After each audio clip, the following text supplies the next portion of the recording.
Untuk menjaga daya beli konsumen, banyak perusahaan memilih untuk mengurangi volume atau ukuran produk atau memilih opsi kedua. Halo teman-teman, selamat datang kembali di channel KJA ASP Official. Teman-teman pasti sering nemuin kan produk yang dulunya gede sekarang jadi mengecil tapi harganya tetap sama.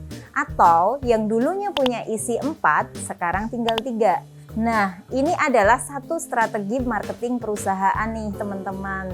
Namanya adalah shrinkflation, di mana terjadi penyusutan ukuran produk tetapi tetap dijual dengan harga yang sama agar perusahaan memperoleh keuntungan. Kata shrinkflation ini berasal dari bahasa Inggris yang merupakan kata shrink yang artinya penyusutan dan flation diambil dari kata inflation yang berarti inflasi. Tujuan perusahaan menerapkan strategi shrinkflation supaya bisa mengendalikan biaya produksi teman-teman.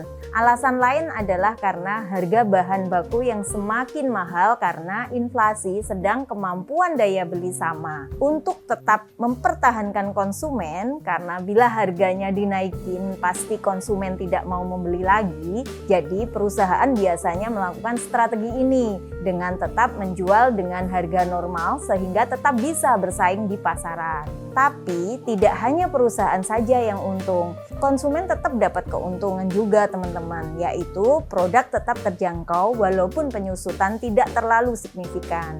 Lalu apa sih penyebab dari shrinkflation ini? Apalagi di tahun 2023 ada isu resesi pandemi COVID-19 pemicu lonjakan inflasi yang melanda berbagai negara di dunia. Dan di Indonesia pun memiliki tingkat inflasi sebesar 5,9% pada September kemarin. Nah, kejadian inilah yang membuat perusahaan melakukan strategi pengendalian ongkos produksi karena naiknya harga bahan baku. Lalu bagaimana ya supaya pebisnis terutama pelaku UMKM bisa menghadapi efek dari inflasi ini? Seorang pengacara hak konsumen di Amerika Serikat yaitu Edgar Dorsky mengatakan bahwa terdapat 3 solusi bisnis untuk hadapi inflasi. Yang pertama adalah menaikkan harga produk. Yang kedua adalah mengurangi produk. Yang ketiga adalah membuat ulang produk dengan bahan yang lebih murah. Untuk menjaga daya beli konsumen, banyak perusahaan memilih untuk mengurangi volume atau ukuran produk atau memilih opsi kedua. Bagaimanapun, perusahaan ingin menjaga minat konsumen dan menjaga produk mereka itu untuk tetap eksis dalam pasar. Biasanya, ketika kuantitas produk dikurangi, perusahaan akan membuat kemasan baru yang lebih menarik, sehingga konsumen tidak menyadari adanya penyusutan tersebut. Hal ini merupakan upaya mengatasi inflasi dari sisi perusahaan. Menarik dari penjelasan sebelumnya, sekarang kita tahu bahwa penyebab shrinkflation dipicu oleh 3 faktor, yaitu yang pertama, biaya produksi tinggi. Naiknya harga bahan baku menjadi penyebab utama shrinkflation. Biaya produksi yang meningkat diakibatkan naiknya harga bahan baku, komoditas, energi, dan tenaga kerja akan membuat margin keuntungan produsen menurun. Maka perusahaan akan menemukan strategi untuk mampu bersaing dalam pasar dengan mengurangi berat, kuantitas, atau volume produk dengan harga eceran yang sama. Hal tersebut dapat meningkatkan keuntungan pada pihak produsen sendiri. Selain itu, kebanyakan konsumen tidak akan menyadari adanya pengurangan kuantitas produk. Yang kedua, permintaan pasar dalam kurva permintaan. Kadang-kadang tren dan permintaan produk dapat berubah dengan drastis. Hal tersebut membuat perusahaan perlu membuat strategi baru atau membuat ulang produk mereka. Nah, yang ketiga itu persaingan pasar. Biasanya persaingan yang ketat juga dapat menyebabkan penyusutan produk. Perusahaan makanan dan minuman ringan umumnya sangat kompetitif karena konsumen sendiri dapat menemukan berbagai produk pengganti yang ditawarkan kompetitor atau yang tersedia di pasar. Maka dari itu, perusahaan mencari opsi untuk mempertahankan kepercayaan konsumen dan keuntungan mereka. Lalu, apakah inflasi dan shrinkflation saling berkaitan? Inflasi dan shrinkflation tidak sama, namun keduanya saling berkaitan. Hal tersebut disebabkan karena adanya kenaikan harga baku dan membuat biaya produksi perusahaan pun ikut naik.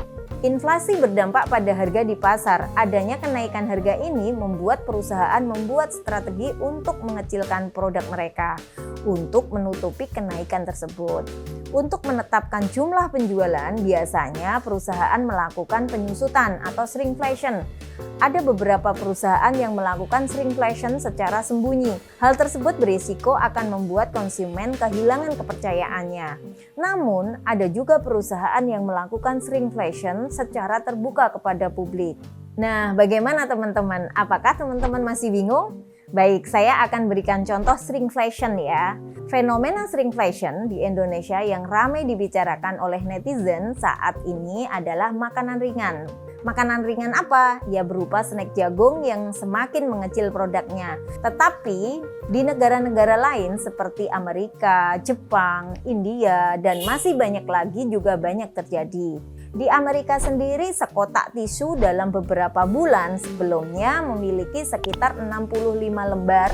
Namun karena inflasi di Amerika tengah melonjak, perusahaan menyusutnya menjadi 60 lembar. Di negara Inggris, Nestle memperkecil kaleng kopi Nescafe Azera Americano yang semula 100 gram menjadi 90 gram.